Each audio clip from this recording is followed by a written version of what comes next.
Welcome back to the homestead. Today we're going to do some kind of interesting stuff in the freeze dryer. We've wanted to do some more complete meals so that they're really easy if we were to do some camping or anything. So one of the things that we have is some rigatoni pasta with red sauce and meat. And this is a pork tikka masala.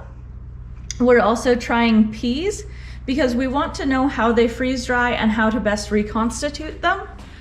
We hope to have a lot of peas in the garden this year, so we're trying to decide between freezing and freeze drying the peas. We know that we don't particularly like them canned, but we would like to be able to preserve them without having to keep them in the freezer. But if they don't reconstitute as well as we'd like, that is the choice that we'll make. So we'll see how these peas from the store do, and we'll bring you along for some reconstituting of those in another video and see if using a few different methods what we get the best results with. The last tray is a tray of basil leaves and sharp cheddar cheese.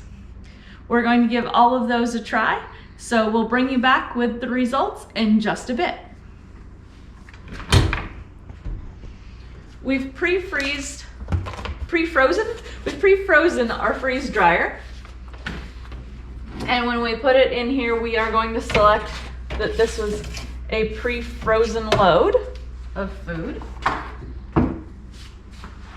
It's important that all of your food is either pre-frozen or not frozen.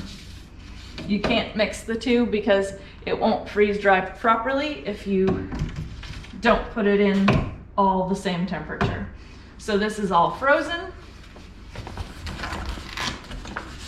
We're going to go ahead and make sure our pad is in there nice and tight for insulation. Our drain valve is already closed, so we'll push continue. And the freeze dryer is off and running.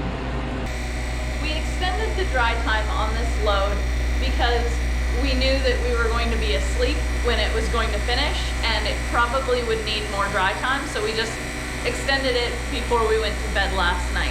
So this has now been drying about 8 extra hours because it was almost done when we added more dry time. So it should be really good and dry. We're going to go ahead and cancel the last 10 minutes that are on the timer there and show you what the finished product looks like and double check to see that it doesn't actually need even more time. So we went ahead and canceled that. We're going to open the drain valve so that we can release the vacuum inside the chamber and open the door.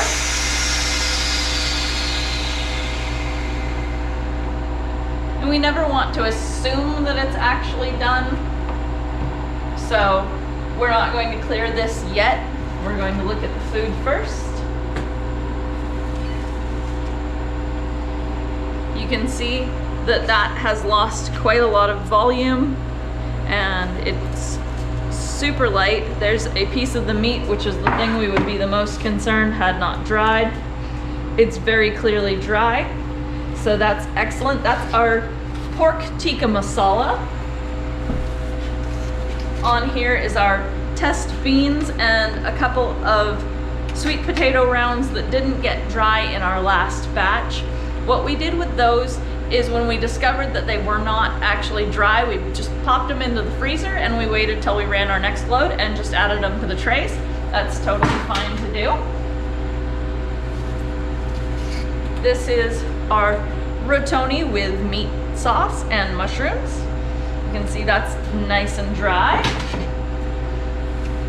And our tray of fresh basil and cheese. So there we have it. We're going to take this into the kitchen and we'll package it up, and we're going to bring you back when we do some reconstituting of all of these items. So we'll see you in a few.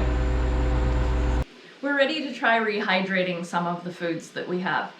So we're going to do peas 3 different ways. I'm going to rehydrate with cold water, and then we're going to try heating them. We're going to try pouring some boiling water straight onto them so that they'll already be heated once they're reconstituted. And then we're going to try some dry ones that we'll put in a pan of cold water and heat up on the stove. The next thing we have is our pork tikka masala. We're going to add boiling water to that so that it's a heated, ready-to-eat meal. And the same thing with our pasta and meat sauce. And then we're going to also rehydrate our sweet potato using boiling water. So let's grab our pan of water and put a little bit of moisture on this and see what happens.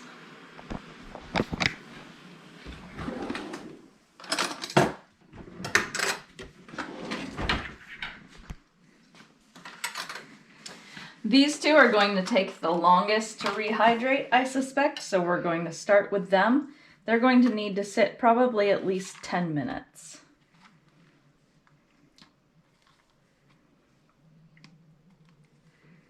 You can see it's already starting to break down and swell up a little bit.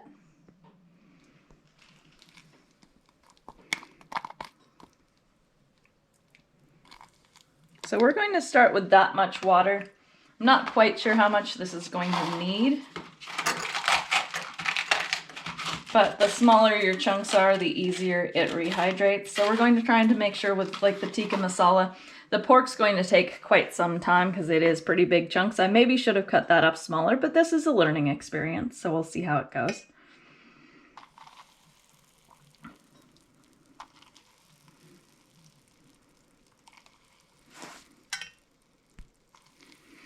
The smell of the tikka masala is already coming through very strong. So I think this might reheat better in the Mylar bags, and I probably should have gotten the lids out for those so that we could reheat them with the lids on to keep the steam in. But we'll try it this way and see how it goes. Now the sweet potato I've been using in the dog food, so I know a little bit about how it rehydrates, but I've always rehydrated in almost a powder form and with cold water. So this will be interesting to see, but it does rehydrate very quickly and easily from my experience.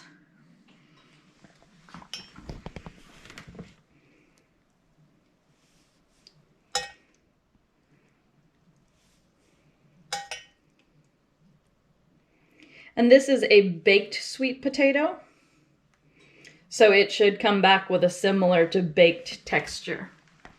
And with the peas, we're just going to go ahead and dump some water in there, just like you would when you were cooking peas. And I've got my cold water here that we're going to dump on these other peas. And we'll see how they rehydrate best. We've heard from other people that sometimes the peas can get an odd texture depending on the reheating method.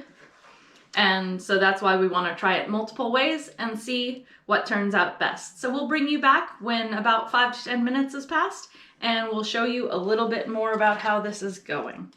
But you can see this is already starting to reconstitute really quite nicely.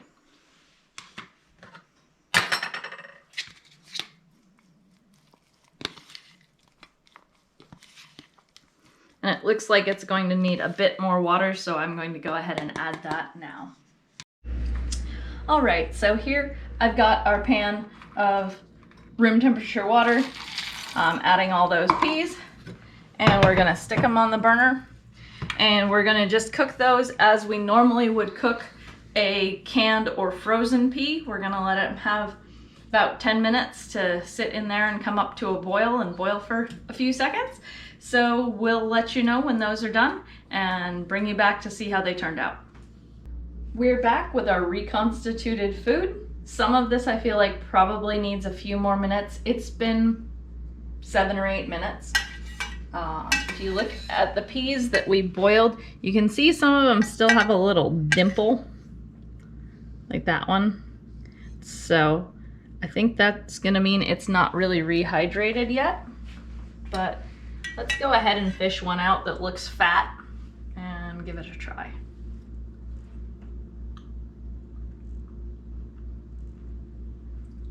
It tastes really good. You wouldn't really know it wasn't just a frozen pea, but I do feel like it needed just a touch longer to rehydrate. There's just a little bit of a toughness almost to the skin. So I think it's just not quite there yet. Our other 2 batches of peas, this one is done in cold water.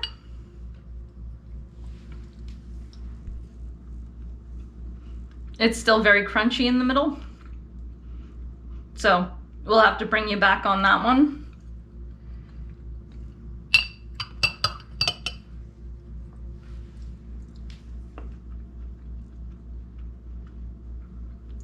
And those are just about perfect.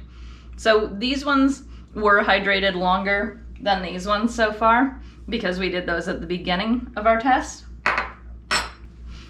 The ones that we rehydrated in hot water are very good. They have the right consistency, right taste, right texture. So that's definitely a win. I would rehydrate in hot water if that's what I had available, for sure. That seems like the best way to do them. Those could use a little bit more heating up, but they taste great. Let's cut into our sweet potato.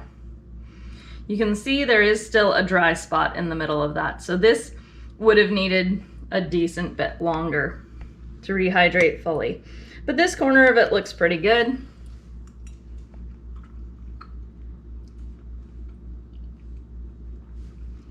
It's got really good texture and tastes just like a baked sweet potato would.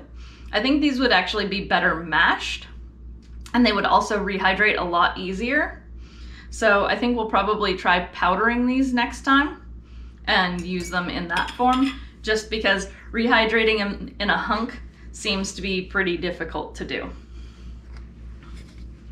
So here is our pork tikka masala.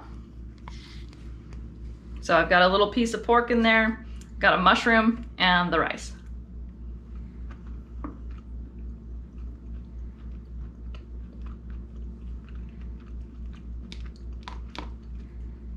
The taste and consistency of this is spot on from when I made it the other day. You wouldn't really know that it wasn't fresh. The rice has a little bit of a weird look to it, but the flavor is all there.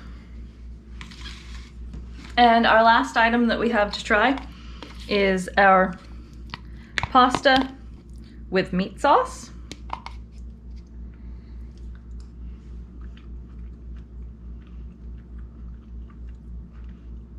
Again, that rehydrated beautifully, and you wouldn't know that that wasn't just fresh made today.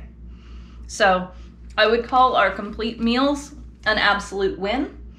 And I think we have the best method for rehydrating our peas, which is going to be to just put hot water on them, wait for them to fully rehydrate, and then at that point, if we want them a little warmer, go ahead and warm them up on the stove. So thanks for watching. Don't forget to like and subscribe, and we really hope that you enjoyed seeing some of our reconstituting of our freeze-dried food.